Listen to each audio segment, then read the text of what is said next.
Bonjour, voici une vidéo pour vous expliquer comment fabriquer le socle dans le projet lampe à bulles en secondaire 1. Pour ce faire, vous aurez besoin d'une canette de 1,36 litres, vous aurez besoin d'une règle, vous aurez besoin d'un marteau, d'une paire de pinces aviateurs, vous aurez ensuite besoin d'une paire de gants de travail, vous aurez besoin d'un marqueur Sharpie, d'une pince d'électricien, d'un rouleau de broche et d'une bouteille de couleur de 380 ml. C'est très important que ce soit la bouteille de couleur et pas une bouteille de bière. Et finalement, la lampe qui va aller sous le socle. Donc, pour commencer avec notre canette, on va commencer par tracer le centre de notre canette avec le crayon Sharpie. Environ, ça n'a pas besoin d'être le centre parfait. Ensuite, ce qu'on va faire, on va prendre notre bouteille et on va aller tracer le tour de notre bouteille pour bien marquer où est-ce que ça va. Donc, comme ça ici.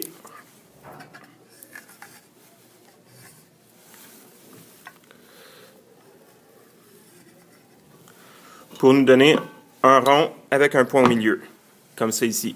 Ensuite, ce qu'on va faire, on va prendre notre Sharpie, on va aller tracer une ligne, plusieurs lignes de chaque côté qui vont nous faire des triangles. On en fait 8. C'est des pointes de triangle qu'on va découper ensuite avec les pinces aviateurs, qui sont des pinces pour découper le métal. Une fois qu'on a fini de tracer notre cercle avec nos pointes, on va aller percer le trou au milieu de notre canne à l'aide d'un clou, comme ça, et d'un marteau. Quand vous donnez des coups de marteau, tapez pas souvent, mais tapez fort pour qu'on puisse vraiment avoir un résultat efficace. Donc, ça fonctionne comme ça ici. On fait notre trou au milieu. Ensuite, pour faire agrandir notre trou, on prend nos pinces aviateurs. On a deux pinces qui vont découper le métal. On a le modèle qui est ici comme ça. Ces pinces-là vont bien marcher si on utilise seulement le premier centimètre de notre pince. Donc vraiment la pointe. Si vous rentrez votre métal trop profond dans la pince, ça va mal marcher puis ça va faire un mauvais travail. On a un autre type de pince aussi qui ressemble plus à ça. Donc, il y a ici un verrou qui empêche la pince de s'ouvrir. On ouvre le verrou. Et sur ce modèle-là, ici, c'est vraiment la section qui est ici qui va couper beaucoup plus le métal. Pas la pointe, pas le creux ici. Donc, vraiment, environ à 2 cm, 2-3 cm de la pointe, c'est là qu'on va découper le mieux le métal. Donc, pour découper notre trou, on commence par enfoncer la pince dans le trou. Pas hésiter d'y aller fort quand même. Ensuite, on va découper nos lignes ici jusqu'au rond. C'est important de ne pas dépasser. Et on va faire ça avec chacune de nos pointes. Donc, on commence ici. Essayez de garder votre pince vraiment bien perpendiculaire à votre métal. Ça va vous aider à faire un plus beau travail. Donc, on découpe comme ça. Comme vous voyez, je n'utilise pas la pointe sur ces pinces-là. Par contre, sur les autres pinces, il faut vraiment important d'utiliser la pointe. Donc, ici comme ça.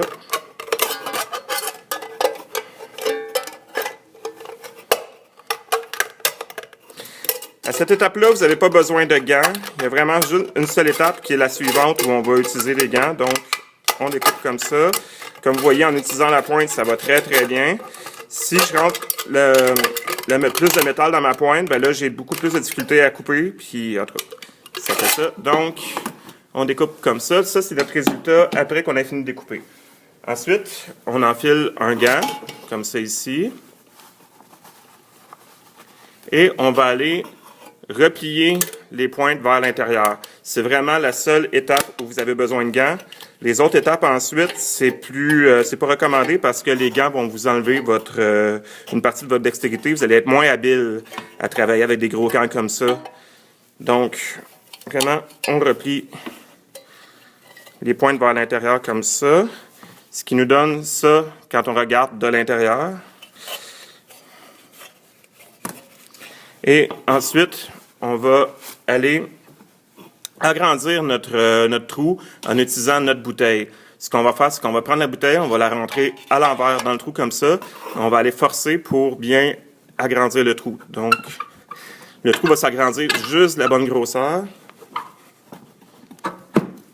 Comme vous voyez, ma bouteille est rentrée.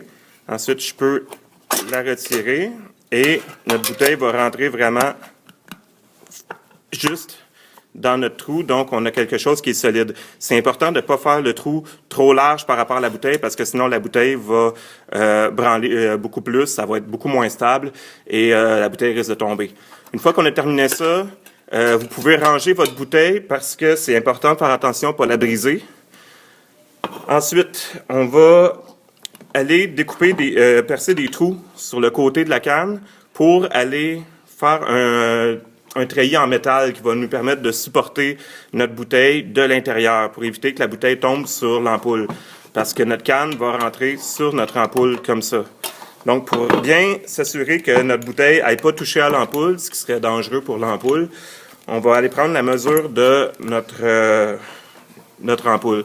Donc, ce que je fais, c'est que on met notre canne sur la planche de bois et ensuite, on va prendre une règle pour aller vérifier où est-ce que la canne arrive. Oups, je vais le faire à la verticale comme ça.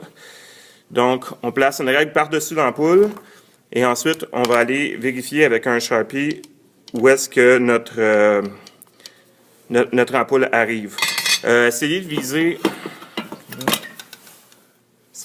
environ 2 cm au-dessus de l'ampoule pour être bien certain que notre bouteille ne touchera pas à l'ampoule. Donc, il faudrait, dans ce cas-ci, arriver environ à cet endroit-là. Ensuite, ce qu'on peut faire, c'est qu'on peut carrément aussi juste prendre notre crayon et aller marquer le tour de notre canette comme ça pour être bien sûr de faire nos trous toujours au même endroit, à la même hauteur sur la canette. Donc là, on a ici le niveau où on doit mettre nos trous. On va percer environ 5-6 trous, peut-être plus 8 trous pour tout le tour de la canette. C'est un travail où c'est important d'être deux. Donc, un élève va venir tenir la canette comme ça pour éviter qu'elle roule et l'autre élève va venir percer avec le marteau et le clou. Essayez de travailler vraiment en équipe de deux et aussi essayer de taper moins souvent, mais fort sur le clou, comme ça.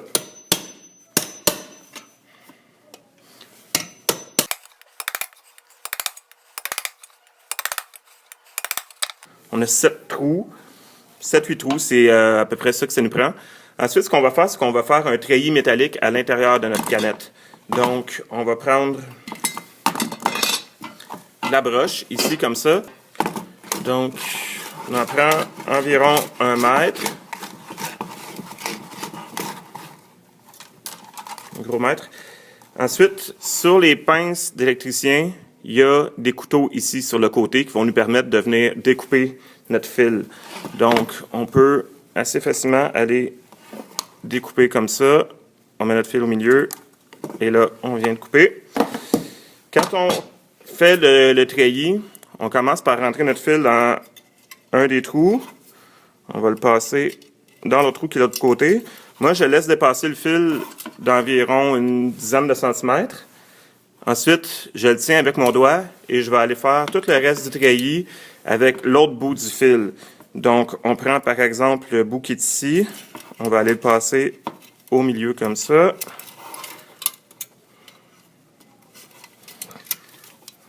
Ensuite, on tire.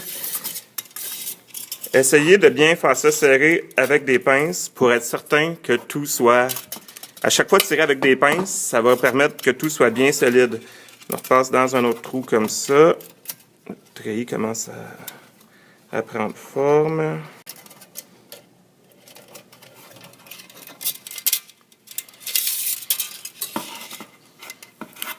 Donc, ensuite, je peux repasser ça ici, comme ça, pour aller ici comme ça. On va aller encore là tirer avec des pinces. Faites attention de toujours bien tenir votre autre bout de métal pour pas qu'il rentre par l'intérieur. Ensuite, quand on fait notre dernier... quand on est rendu à notre dernier passage de broche, il faut s'arranger pour arriver à un trou qui est à côté de notre début. Donc, soit par exemple celui-là ici ou l'autre qui est là. Moi, j'ai choisi de passer ici. Donc là, on peut tirer ça comme ça. Ensuite, on va vous demander de faire un nœud, qu'on appelle aussi un papillon, dans votre broche. La meilleure façon, on commence avec les mains comme ça. Et ensuite, je vais juste couper mon excédent de broche ici. On prend vraiment, avec notre pince électricien, nos 2 morceaux de broche comme ça et on les tourne. Donc, à chaque fois qu'on les tourne, notre fil va se resserrer et on va finir avec quelque chose de très serré. Faites pas trop de tours, environ 4-5, ça devrait être correct. Là, comme vous voyez, mon fil, c'est quand même assez serré, ça va bien supporter ma bouteille. Ensuite, on peut encore là venir couper notre excédent et vérifier si tout fonctionne bien. Là, comme vous voyez, mon fil ne va pas toucher à mon ampoule. Donc, notre canette est finie de construire. Et voilà.